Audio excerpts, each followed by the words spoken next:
Come on in. We all coming in here? Squeeze in. Okay, I just want to make sure we're all no, It's very nice to definitely. meet you, by the way. Yes. Thank you. No, thank you guys for everything. Keeping us alive, and we appreciate Yeah. Some can stand over here. Just come over here. We can divide up a little bit. Hey! Survivors, up here. Please. Whoa. Sorry. Can you put it back on? Can I stand with my survivor?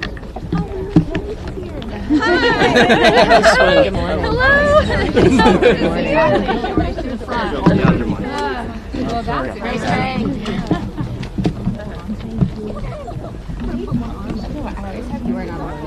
On repeat whenever we're together. Like, I know, like, that's gonna be my whole minute of just like, Tammy, what's wrong with you? Put it back in the bottle, like, right? That and I am every moment, like, just every morning. Like, Okay. every time. Good morning, everybody. Good morning. Thank you all so much for being here, especially to the incredibly brave survivors who have time and time again stood up to demand accountability. I want to thank each and every one of you for your courage, for your tenacity, and for your determination to get us the truth. I also want to thank Lauren and everyone at World Without Exploitation who are working so tirelessly to create change and end human trafficking and sexual exploitation. And I want to thank my colleagues on both sides of the aisle who are here with us today: Nancy Mace, Sydney Kamlager-Dove, Becca Ballant, Grace Meng, who am I missing? Melanie Stansberry, Adelita Grijalva, who got us to 218 on the discharge petition, and all the others that I know are in spirit with us here. I'm so proud to be on the executive board of the Democratic Women's Caucus, which is hosting this press conference today and has been at the center of the push for justice. Our amazing chairwoman, Teresa Ledger Fernandez, is at a Rules Committee meeting, so she's unable to be with us in person, but she is certainly here in spirit. Yesterday, I spent several hours at the Department of Justice looking through the unredacted files and reading the absolutely horrific and depraved messages that went back and forth between rich and powerful people in every sphere of influence. These people are at the top of governments, academic institutions, billionaires at giant corporations, cabinet secretaries, and the callous depravity of their messages showed that they absolutely believed that they were above the law, above morals, absolutely immune to any societal norms. They joked in these emails about pedophiles, about horrific sexual acts with young girls, about creating spaces, entire islands even, where they could do anything they wanted and get away with it because of their wealth, their power, and their connections. This was a massive global sex trafficking ring with thousands of victims that we know of and thousands more that we probably don't. So when DOJ says that there is nothing to investigate, we, the American people, must rise up. We must allow the courage and the determination of the survivors who have spoken out at great risk to themselves to push us to never give up until every single one of these predators and pedophiles and predator protectors is brought to justice.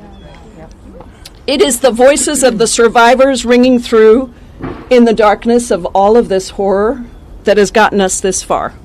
And in speaking to so many of them myself, I know that this effort is not just for them. They're not doing this just for them. They're doing it for their girls, for their children, for other people who have been affected, to all the survivors of sexual assault everywhere across the world who are watching to see if we can get accountability right here in the United States of America. Many rich and powerful people thought over the decades that they got away with this. They definitely did. You can see it in the emails. But as Lauren said to me the other day, the earth is shaking. because every single one of them now is becoming known. And around the world, princes, ambassadors, even prime ministers are being brought down for their participation in this global sex trafficking ring. And here in America, that needs to happen too. And until it does, we are here to say, we will not stop. To every survivor who has fought so hard, who has shared painful details, who has been re-traumatized by the continued disrespect, dismissal, and exposure of their own personal details, we won't stop until you have justice and accountability. I'm going straight from here to the Judiciary Committee as our Representative Kamlager-Dove, Representative Ballant, where we will have Attorney General Bondi before us. I intend to get real answers on why the DOJ is not pursuing further action and to get survivors the attention and the answers that they deserve. This is just the beginning of our journey for justice, led by very powerful women who are using their voices and their power to, yes, shake the earth of its depravity and to demand accountability. So thank you for all of it, for inspiring us day after day, year after year, and never backing down. We love you, we appreciate you, and we've got you. It's now my honor to pass it over to Representative Sidney Kamlager-Dove, my colleague on the Judiciary Committee. Thank you. Thank you, Congresswoman Jayapal. I also want to recognize Congressman James Walkinshaw and Congressman Jamie Raskin, who've also joined us for this press conference. My name is Congresswoman Sidney Kamlager-Dove. I represent Los Angeles, and I want to thank the Democratic Women's Caucus for hosting this press conference and for always centering survivors when talking about the Epstein files. You know, the entire weight of Donald Trump's government is being used against the survivors of Jeffrey Epstein and his co-conspirators' abuse. The fact that these survivors have not only come forward but continue to speak out and relive the worst day of their lives every single day is courage. And it's a kind of courage this administration does not have. 80% of sexual assaults go unreported because time and time again our broken justice system protects abusers instead of survivors. When the President and the Attorney General repeatedly shield pedophiles, rapists, traffickers from accountability, they send a chilling message to survivors everywhere and discourage others from coming forward.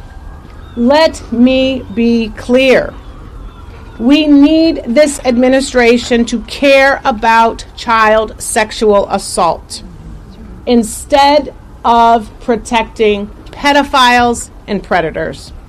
At 10 a.m., Attorney General Pam Bondi will be testifying in House Judiciary Committee. And we are all going to get in her face and grill her about the reckless and sloppy release of these files. One survivor found her name, her birthday, her address, and phone number, and workplace, all exposed in the files. That puts her at serious risk. And it is a chilling effect for every other survivor. Now it is my honor and privilege to turn it over to a brave and courageous woman, Teresa Helm.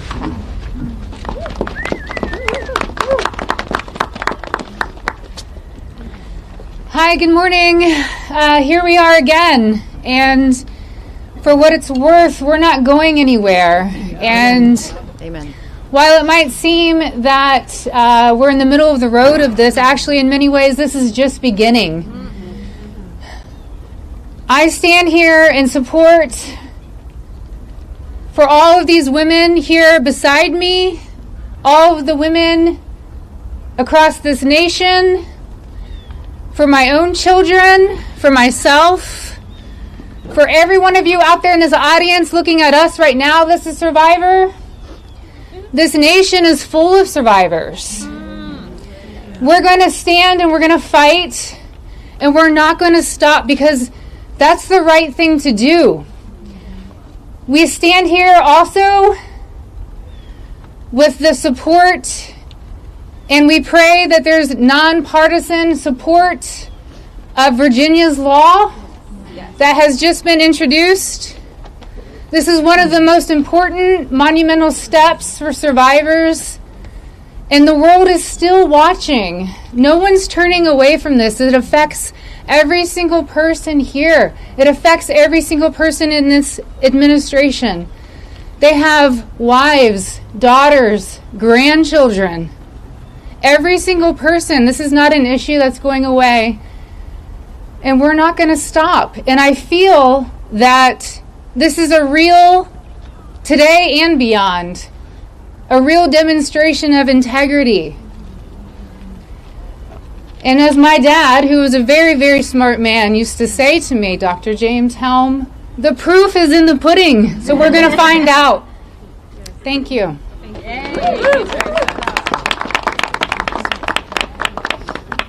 First, I want to recognize Representative Nancy Mace standing with us today because, as we have always said, this is a nonpartisan issue. What we know in the sexual violence arena is that there are more sexual abuse, sexual assault, and trafficking victims in the country, in the world, than any other tragedy. And consistently, those victims and survivors are told one of two things: shut up or move on. And as I understand it, when we spent time in Republican Judiciary Committee members' offices, they were very compassionate, passionate, caring about this issue. They support us. They want transparency. They want justice. And what we've heard is that they've been told to shut up today and not do the hard thing of asking questions about the egregious job done by the Department of Justice in the drop of files. And we've heard that the American people have been told to move on. So I'd like to present three options to Republican House Judiciary Committee members. They can either do the bravest thing they have ever done in their career, and they can ask the hard questions. They can do a second thing, which is a really hard thing to do: to refuse to be complicit and resign. Just say, I am making a statement and I'm going to resign from being part of this administration. And they can do a third thing. They can yield 1 minute of their time to Thomas Massie, who happens to be a real bulldog in this issue, and let him speak for them. That way they are able to hold their position of leadership, but make a stand showing their constituents, who are all victims and survivors too, that they believe in us. So today my question is, those on the Judiciary Committee, the Republicans, are you going to have courage or are you going to be complicit? Thank you. Good morning. My name is Laura Bloom McGee. I am a survivor who stands before you to not ask you for pity, but demanding justice. Speaking my truth was born of courage. I stand here for every little boy and girl that is afraid to speak up after the unthinkable. That courage should never cost us our safety, our privacy, or our right to heal. Our current system does the opposite. The people who have harmed us, they are hidden, while survivors have been exposed. Abusers' names and contact information is redacted, while our faces and stories are left on full display. This is not protection. This is betrayal. It hands power back to the abuser and further strips survivors of our dignity. Even worse, leads that can uncover broader wrongdoing are being ignored. Documents that point to co-conspirators are still unexamined. Truth, integrity, and the pursuit of justice should be non-negotiable, and we will no longer negotiate with people or institutions that fail us. Thank you. Hi, everyone. I'm Danny Bensky, and I am an Epstein Maxwell survivor from 2004 to 2005. The last time I was in D.C., I asked everyone to close their eyes and think of a teenager that was close to you. I asked you to make it personal. Thinking of your child, your sibling, your mother, or you even at an early age. I asked you to visualize that teenager at the door of Jeffrey Epstein's mansion, and I asked you if you would let them enter. Well, now I want you to visualize something else. I want you to think of that same 14 to 18-year-old. I want you to imagine that they've since grown up, and one day you find their name and all of their identifying information in the Epstein files alongside intimate, horrific details about their lives, sexual abuse, and trafficking. You look further, and maybe you even find a nude picture. You try to understand who could be responsible for these crimes, or try to find who's responsible for the crimes themselves, only to find that the perpetrators' names have all been redacted. As you read on and take in all of the heinous acts, you begin to see how the system repeatedly failed. Realizing that it was hard enough to endure the abuse, you begin to understand the endless re-traumatization. This time, it isn't a monster pedophile who is doing the exploiting, but our very own government. I dare to say that everyone knows a survivor of assault or abuse. My ask is that you keep this personal. We are not here as political figures. We are only human. Our only agenda is accountability. We owe it to our former selves. We owe it to the next generation. And we also owe it to those of the past. We need to believe women who bravely stepped forward like Maria Farmer did in 1996. We need to pass Virginia's law to eliminate the statute of limitations. We need survivors to be taken seriously. There should never be a time limit on justice. And the DOJ needs to do its job. Give us the rest of the files and start the investigations. Start the investigations on the things that are in the files right now. During my time with Jeffrey, I was always amazed that he could make you feel so special, like you were the only one in the room, and then treat you like an absolute piece of trash and throw you away. We will not be silenced and thrown away this time. Thank you.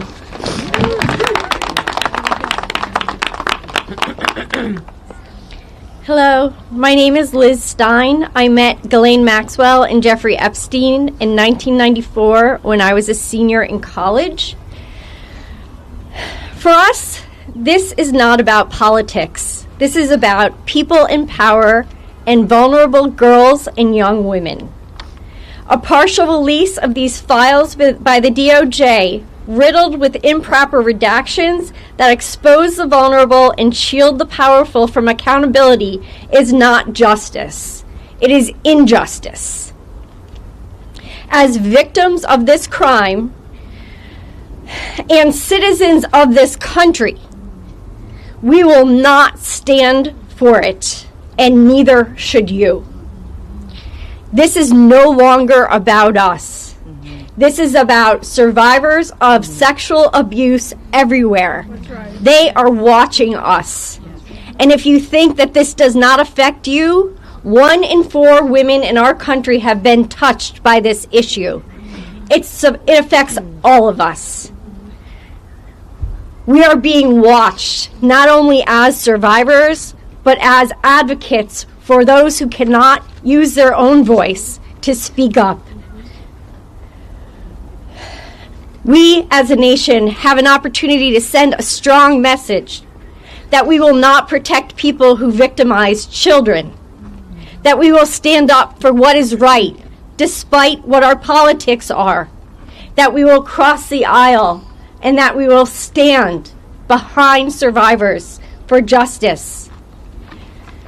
We keep hearing our press secretary and our Department of Justice and other government officials saying they're moving on from this. I wish that we could. I met Epstein and Maxwell when I was 21 years old. I'm nearly 53 now. We cannot move on as survivors of this crime and as citizens of this nation without changing this narrative. So I ask you all to stand behind us and demand accountability for our government, because we certainly are going to.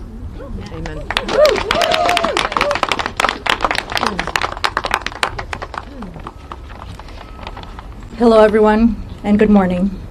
We are here today asking for basic safety, dignity, respect for survivors and Americans. In recent releases, survivors' names were not properly redacted. The failure has put people in danger. Personal information has been exposed, information that can lead to harassment, threats, and retaliation. Some of those impacted are Jane Does who have never broken their silence, who have never chose to be public, and who deserve protection, not exposure. We are still asking a question the public deserves answered. How is the Department of Justice able to carefully redact the names of powerful men, yet fail to protect survivors?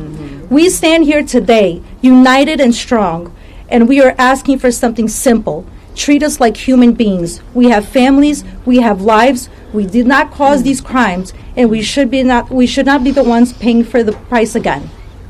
And if more documents are released, we are demanding that the DOJ take the time to do this the right way, fully and respectfully redact survivors' identities and any identity details connected to them. We also need to address the allegations contained in these materials. Every credible allegation must be taken seriously and investigated thoroughly, no matter who the person is, how wealthy they are, or how connected they are. We understand that these are allegations and due process matters, but survivors are human beings who shared something horrific. They deserve to be heard, and they deserve a real investigation, not dismissal, delay, or silence. So everyone watching, stand with survivors, demand accountability, demand transparency, demand investigations that do not protect the powerful while exposing the vulnerable. And those who were involved, those who know what happened, those who enabled it, those who stayed silent, do the right thing. Answer the questions, cooperate, because the survivors are done carrying the burden alone. Moving forward, we, and when I say we, I mean the whole world, expect true transparency and justice for those who have not yet received it. I want to emphasize that after Congress reviewed the unredacted files yesterday and discovered that more powerful individuals were involved, I'm left wondering, why haven't we started an investigation this yet? Other countries have taken action, so why is the United States lagging behind, especially in a nation that prides itself on justice? This is what we believe in, this is what we demand. So the real question here is, when will the Department of Justice start investigation, not only the allegations, but to the powerful men that are running free?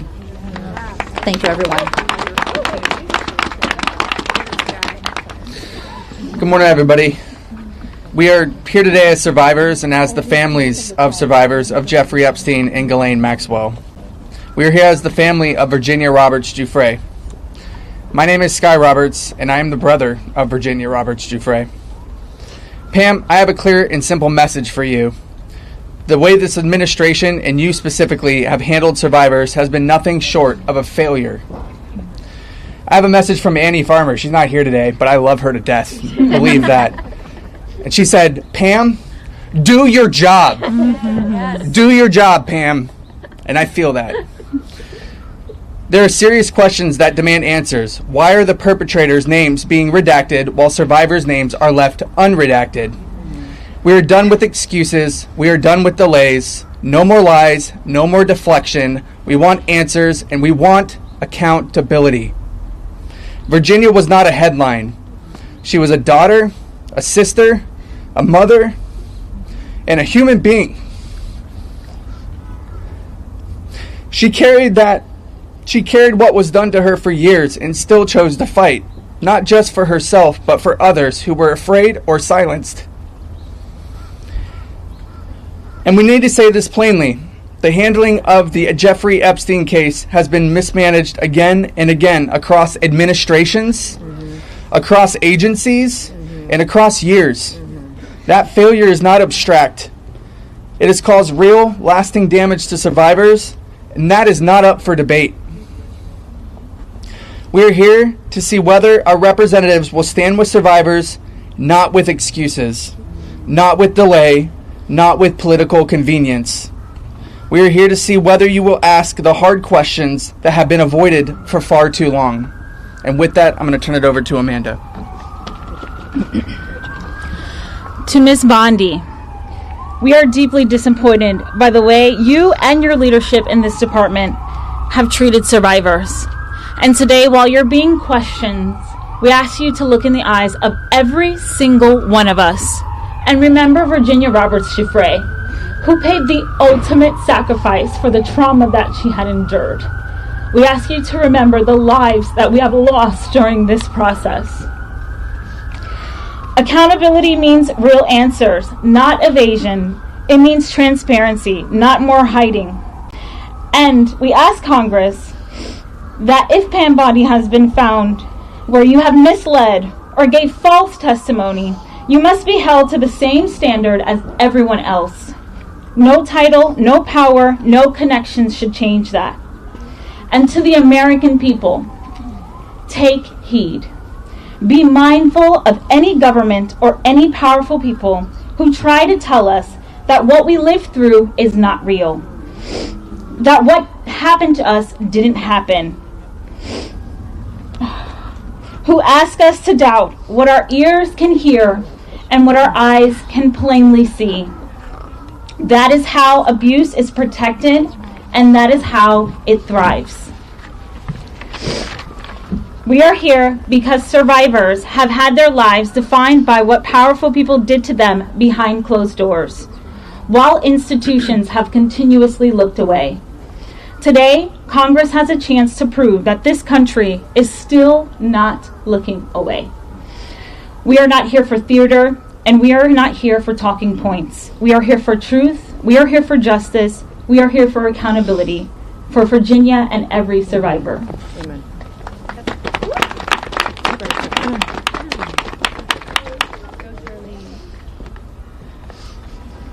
Hi, my name is Charlene Rochard, and last year I stood here as a survivor demanding the release of the Epstein files.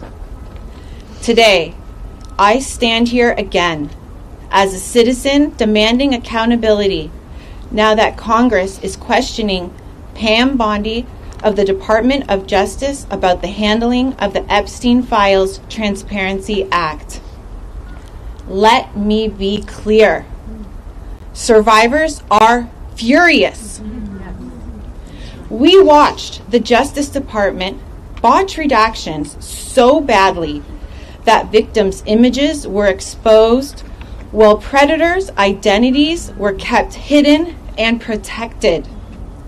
That does not feel like an accident or a clerical error. It feels like betrayal.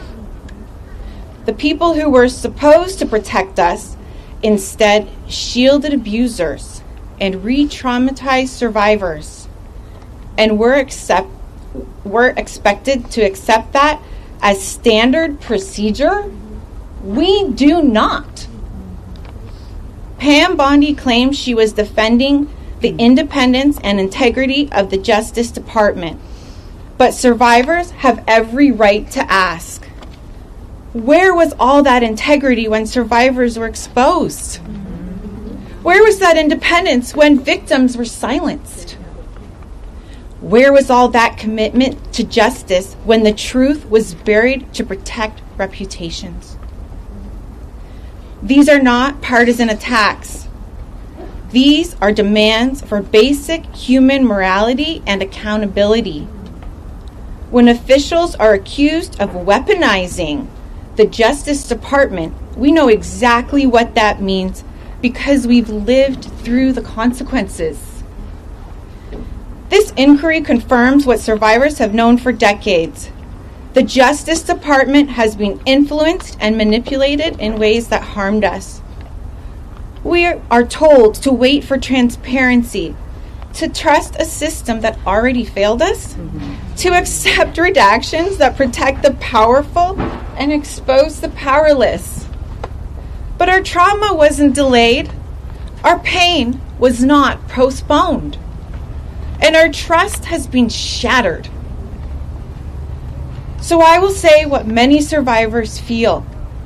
Pam Bondi and the Justice Department failed us repeatedly across administrations, across political lines, across decades, and the people who had the authority to intervene chose silence, secrecy, and self-preservation and called it justice. I'm here to make sure no one in the Justice Department, no matter their title, rewrites history or escapes accountability. And so today, I'm asking survivors, allies, lawmakers, and citizens to refuse silence, demand oversight, demand transparency, demand a Justice Department that protects the vulnerable instead of the powerful. Stand with us, speak with us, and do not look away. Accountability will not come unless we insist on it together. Thank you. Thank you so much. Please welcome Representative Nancy Mace. Hold on 1 second. I just want to let members of the media know that because the judiciary hearing is starting soon, some of the survivors are going to go take their seat right now. But we are going to continue this press conference because we have a few more important statements to make. And Representative We're going to go to Representative Nancy Mace. All right, thank you. Good morning. For thousands of years, women have been considered second-class citizens. Back to the book of Genesis, chapter 24, when Dinah was raped by a prince, they tried to negotiate a deal to sweep it under the rug until her brothers took up swords. And today, the Epstein survivors who are here, advocating on their behalf, want America and the world to know they are no longer second-class citizens. And women in this country should never be treated like second-class citizens. And their stories are truth. Their stories are real. They're vulnerable. It is traumatic, and it is lifelong trauma for each and every one of them. I have lost all faith in the justice system today, but I have not lost faith in the stories of the survivors of Jeffrey Epstein and Ghislaine Maxwell. And I want the survivors to know that the world is watching. And we must show them what we're made of. We're made of the courage of the Epstein survivors. We're made of the bravery of the Epstein survivors. We're made of the truth of the Epstein survivors. And we're here today to demand justice for the Epstein survivors. Because their stories are our stories. There are judges all across the country, all across the United States of America, who are revealing the names and the identities and the residence, the addresses, the contact information of rape victims everywhere. Rape victims who come forward and name names are sued by their rapists. This is happening not just to them, but to women everywhere. In my case, I went to the law enforcement over 2 years ago. Evidence on a silver platter. Today, not a single person arrested, not a single person in jail. And so the days of the cover-up are over, and I am begging the media, don't make this partisan. This is about the victims. And this will go down, the Epstein saga and Maxwell, this will go down as one of the greatest cover-ups in American history. And I'm going to stand with the Epstein survivors until my last breath to ensure that the rich and powerful do not get away with this. Because America's system is a two-tiered system of justice. There's one for the rich and powerful, and there's one for the rest of us. And those days are over, and I want the rich and powerful, the princes, the princesses, the prime ministers, the former presidents to know your days are numbered. Thank you, and God bless each and every one of you.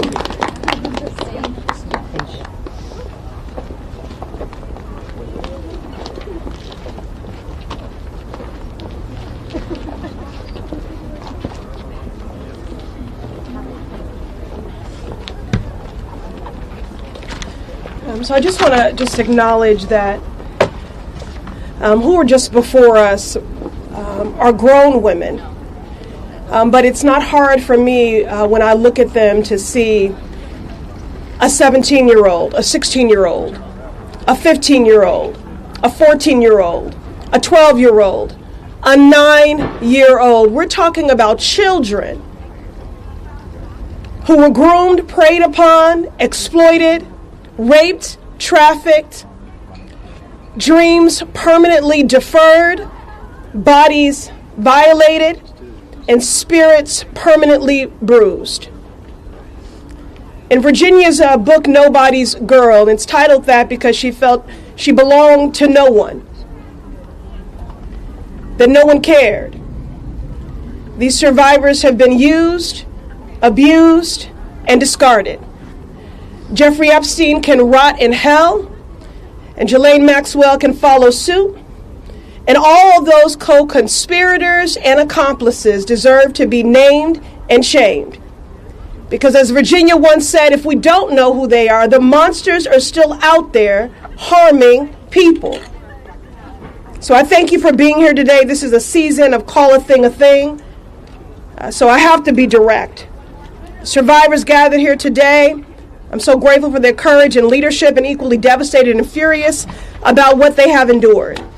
You were failed by so many powerful people that could have protected your childhood.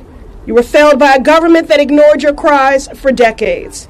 Truly an institutional betrayal.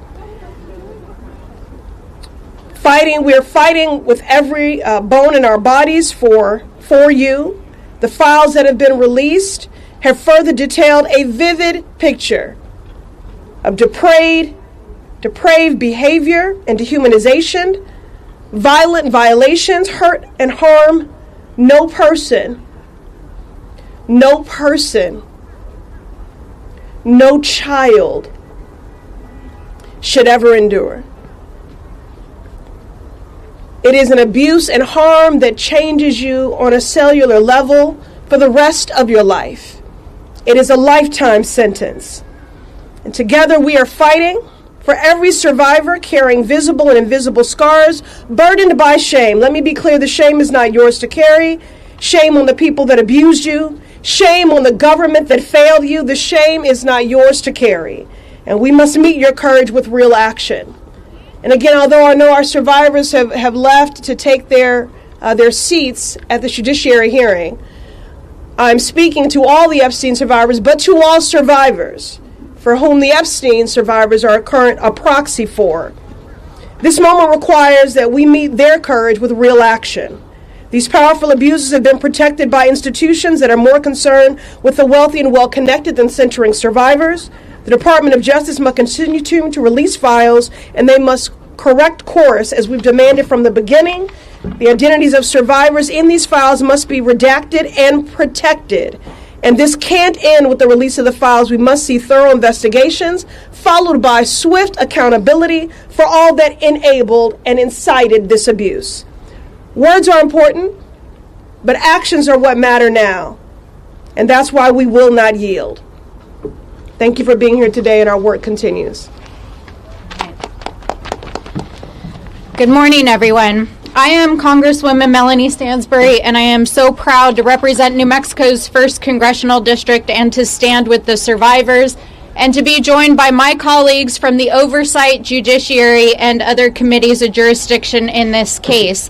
While the survivors have left to attend the Pam Bondi hearing that starts in just a few moments, we will stay for a few extra moments to answer questions of the press. You see behind me members of the Oversight Committee that have been engaged in a months-long bipartisan investigation in the Epstein case. Let me begin by saying one thing. Believe the survivors. We are being asked every single day to name names. They have named the names. They are in the files. Believe the survivors. Believe your eyes. Believe what you are reading. They have named the names, and for the last 20 years, justice has not been served here in these United States. 20 years ago, in 2007, The U.S. Department of Justice and the FBI drew up a 56-page indictment that included 32 counts of federal crimes against Jeffrey Epstein and his co-conspirators, and 1 year later dropped the case. In the years that ensued, hundreds and potentially thousands of additional victims of sexual violence were allowed to happen because the United States government failed to act. Today, that same injustice is continuing right now here in the halls of Congress, the halls of the Department of Justice, and yes, in the halls of the White House. Late last night, I posted an FBI file that names names. That is the FBI's file. Those are the names of rich and powerful people, including presidents, that the FBI itself was tracking in the Epstein investigation. That is based on victims naming names. So believe the victims. Believe your eyes. The names have been named. They are in the public domain. They are in the files. And we will tell you unequivocally, we will keep naming names. While we do, as members of Congress, have access to these unredacted files, let us be clear, the law is clear that these files should never have been redacted the way that they are currently. It is very clear that the United States government is involved in an active cover-up and protecting the allies of the President and the Department of Justice, and that active members of this administration have lied under oath to the American people and to this Congress, and we will hold you accountable. Now, it has already been stated multiple times this morning that governments across the world are acting. Governments across the world are demanding accountability. People are rising up. Survivors are coming forward. People are naming names, and names are being taken down. Yet here in the United States, the injustice that has spanned now 2 decades is continuing because of an active cover-up by the president himself.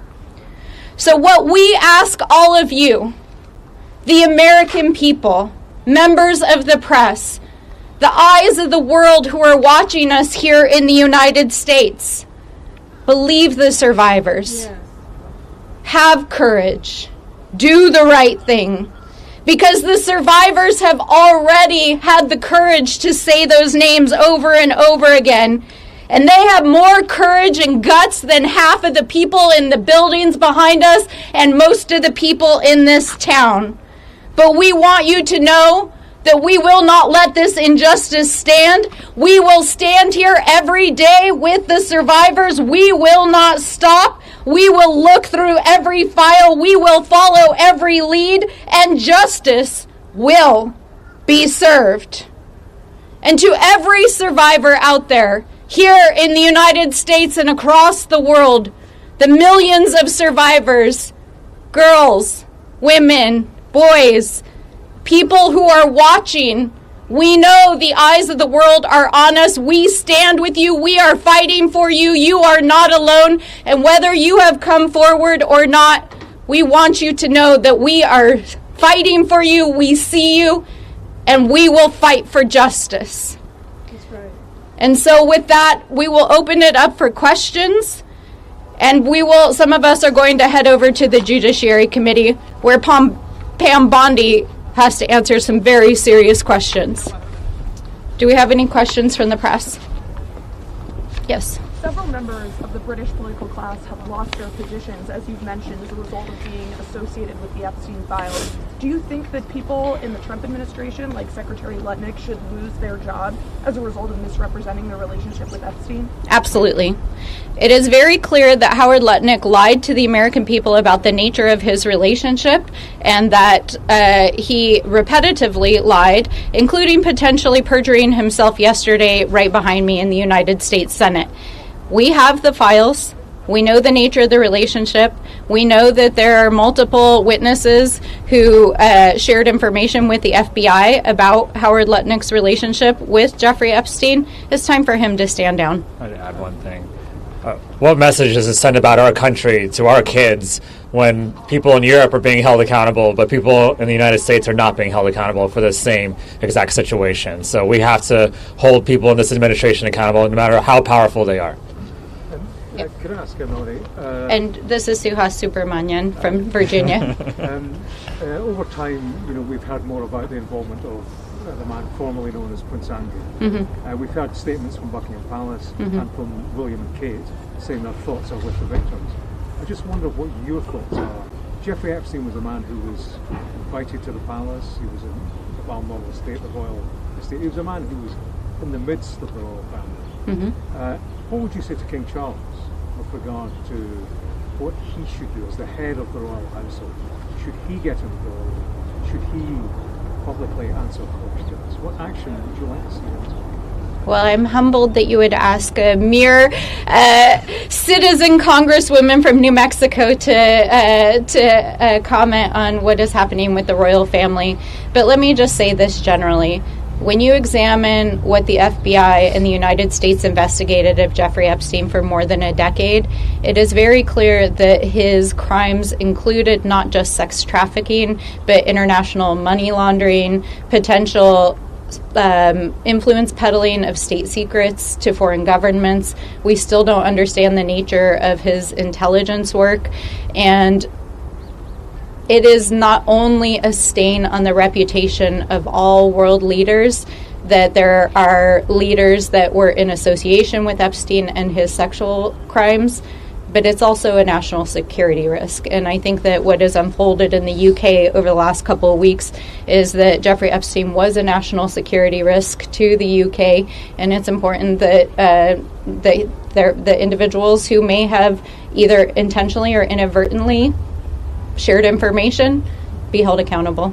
Suhas, do you want to comment on that? Yeah, I think in terms of King Charles, the family's reputation is on the line right now. And so I hope they do the right thing by letting authorities hold Andrew accountable for anything he did. I still want to continue to see if Andrew will come and testify before our committee. But certainly the victims have said that justice has many forms, and one of them is the reputations and titles and power of many of these people who were involved in these crimes. And so their reputation is on the line right now. Yeah, is that a question that you have, given that Epstein was in amongst the royal family via Andrew for so long? Is that a question that you have, perhaps? Did the wider royal family know more than we know? No more than they're letting on? It's hard for me to say. I think that's why we want all the documents to know exactly what evidence there is of any sort of knowledge of the crimes. And I think especially when you have a peek behind the redactions and some of the email correspondence, Jeffrey Epstein had a vast network of leaders, businessmen, others that he was involved with globally. And it's not necessarily indicative that he was doing work for governments or that others in the government were involved, but it's clear that his influence peddling and his business scheme involved maintaining those kinds of relationships. So I think at this point it's unclear that there's any evidence that points to broader participation outside of the individuals who've so far been named. Are there other questions? Yes, go ahead. My name is Christine Hillier, and I'm with Kapukai Governance Lab. And have you seen any patterns of this overlapping with structural defects within our own CPS and family court system? Oh, absolutely. I think one of the things that we met extensively, a number of members and survivors yesterday to talk about what comes next. And I want to make clear that both the members of Congress who are supporting the survivors and the survivors see this not as just a moment of accountability in this case, but about changing the culture and trajectory of violence against women and sexual violence here in the United States and around the world. And it's very clear that our justice system is not a trauma-informed justice system. The way in which the justice system is not only covering up the case now, but re-traumatizing and putting victims at risk is a part of the problem. but there are many laws that need to be changed. In addition to the bill that was introduced yesterday by Congresswoman Ledger Fernandez, there's a whole slate of legislation around violence and sexual violence around women, dealing with state statutes around the statute of limitations on these issues, and building a system that not only believes survivors but supports them. And so part of our goal over the coming months is going to be to lift up survivor stories at more length so that they can tell their stories, so that young women especially and vulnerable people know what it looks like so they can help protect themselves, and so that we can change the laws to protect survivors in a better way. Yeah, go ahead. Okay, so I'm an engineer, and so I have a history of working for the U.S. Air Force and the Department of Defense as a GS-12 training to be a GS-14. So my question is that nuclear systems and aircraft systems have minimum safety requirements for those technologies. They have automatic interlock, like safety interlocks. Do you consider the operating system of the government an operating system? And if so, where are our minimum safety standards, like NIST and ISO? My son, just to add, was trapped in a structural defect after a major OPM data breach in 2015 where my high-level security clearance was compromised. And since then, my identity has been burned by paperwork and structural defects across the nation and internationally. So I have been endlessly abducted by our own government repeatedly across the United Kingdom and then across the U.S., Nevada, Colorado. Would it be okay if we can talk to you a little bit more offline about your case? But I'll just say, I'll just say this. No, it's a political system. It's not an operating system, and we do need to reform the system. We'll take one more question, and then we're going to go ahead and head over to Judiciary. Ms. Brown representing both sides of a system at the same time as a structural defect that resulted in the Sorry, I just child for £81,000 what do you want to hear from Pam Bondi today? Nick Brown, What do you need to hear from Pam Bondi today? Ignore that. Sorry, go ahead. What do you need to hear from Pam Bondi today? Do you want to go ahead and start? I have a lot of questions about where the 2.5 million files that they're withholding are, and whether they plan to release them, and whether they plan to follow the law. That's the reality, because right now they're not following the law. They're not following our subpoena from our committee, and so we're going to continue to ask questions like that. Thank you. I mean, personally, the only thing I want to hear from Pam Bondi is I resign. But we know that's not going to happen today. She needs to answer for not only her complete debacle of rolling out these files, but her lack of compliance with the law and the ways in which she has systemically failed the survivors. So thank you all so much. Thanks for joining us. Thank you very much. The Justice Department. With that, we will now recognize the gentleman from New Jersey, Mr. Van Drew. Thank you, Chairman. I don't know where to begin. Thank you for being here, General. You might see me when I'm right in front of you. I have to mention this first. You know, I used this word before, and my friends on the other side of the aisle got mad at me, but hypocrisy. Epstein, Epstein, Epstein. But for years on the other side of the aisle,